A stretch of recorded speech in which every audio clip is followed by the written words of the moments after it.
Hey everyone, welcome. Today we're going to tackle a really big question, one that could totally change how you think about, well, how you build everything, including that awesome pollinator house project you're all about to start. We're going to dig into what regenerative design actually is. So think about this. For a long time, when we talked about helping the planet, the goal was always to be less bad. You know what I mean, right? Use less energy, create less waste, do less harm. But is that really good enough? I mean, what if just slowing down the damage doesn't actually fix the core problem? It's pretty clear we need a new way of thinking, a new pattern to follow. So today, we're going to dive into a really cool idea. It's an approach that isn't just about making our footprints smaller, but about actively helping our world become healthier and more alive. This gets right to the heart of it. It's a huge shift in how we think. For decades, the focus has been on sustainable thinking, which basically asks, how can we do less harm? But regenerative thinking, it just flips that whole idea around. It asks a much more exciting, much more powerful question. How can we actively do more good? How can we be a positive force? You see, the idea that we can fix things just by being more efficient and doing less and less bad stuff, it just doesn't quite add up. If you take that to its extreme, we just grind to a halt and do nothing. To really make a difference, we have to move beyond just trying to be less bad. So a huge part of the problem is our current system. It's often called extractive. Just think about it like a one-way street. We take resources from the earth, we make stuff, and then we just throw it away. This take, make, waste model that we've all grown up with, it's just not working for us or for the planet anymore. Okay, so if doing less bad isn't the answer, then what is? Let's get into what regenerative really means and what this whole new path looks like. And this is key. It's not just some new technique or a checklist you follow.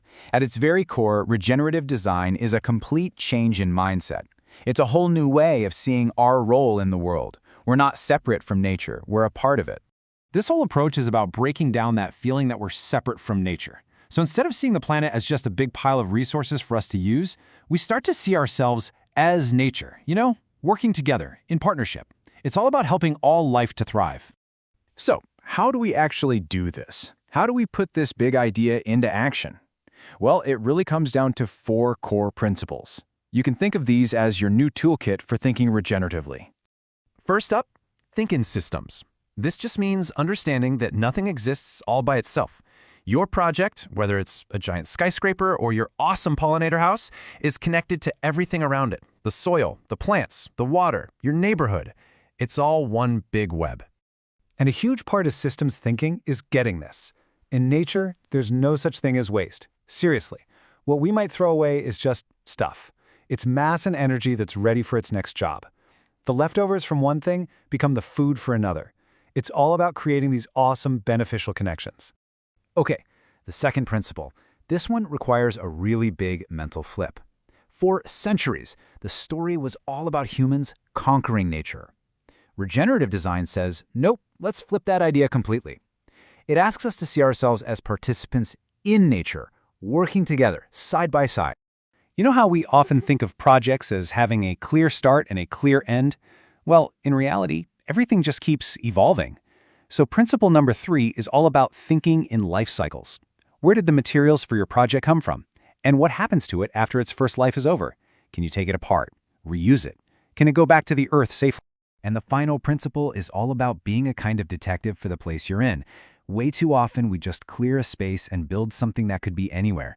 This is about finding the unique character of a location, its specific plants and animals, its history, its weather, and then designing something that truly belongs there, something that makes that unique place even better.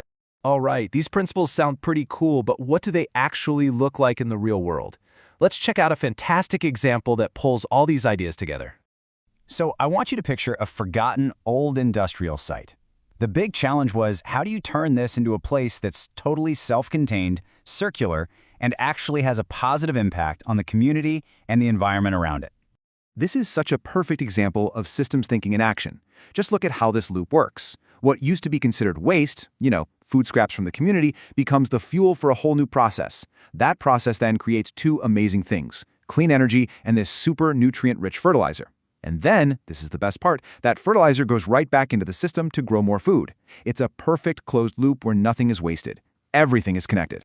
Okay, now it's your turn. Let's take all of these big, world-changing ideas and bring them right down to the super cool project you're all about to start, your pollinator houses. These 4 principles aren't just for giant projects. They are a perfect guide for you. By just asking a few simple questions, you can turn your project from just a thing into something truly regenerative. So check it out. Here's how you can use these principles as your guide. When you think in systems, you're not just building a box. You're thinking, okay, how does my house connect to the rest of the garden? Where will the pollinators get food and water nearby? When you work with nature, you're asking, what cool recycled materials can I use from around here? What native plants do the local pollinators totally love? When you think in life cycles, you're wondering, what happens to this house in a few years? Can the materials go safely back into the ground? And finally, when you understand the place, you get to be a detective. Find out which specific bees and butterflies live right here so you can build the perfect shelter that they actually need. So as you start building, I want you to remember this. You're not just making something. You're practicing a whole new way of thinking. You're becoming a partner with your local ecosystem. Every single choice you make, every recycled material you use, every native bee you research is a small but really powerful act of healing. And this is just the beginning. Seriously, once you learn to see the world like this, you're going to start seeing connections and opportunities everywhere. You're starting with a home for pollinators, one small, super important system. So the question is, what system will you help regenerate next?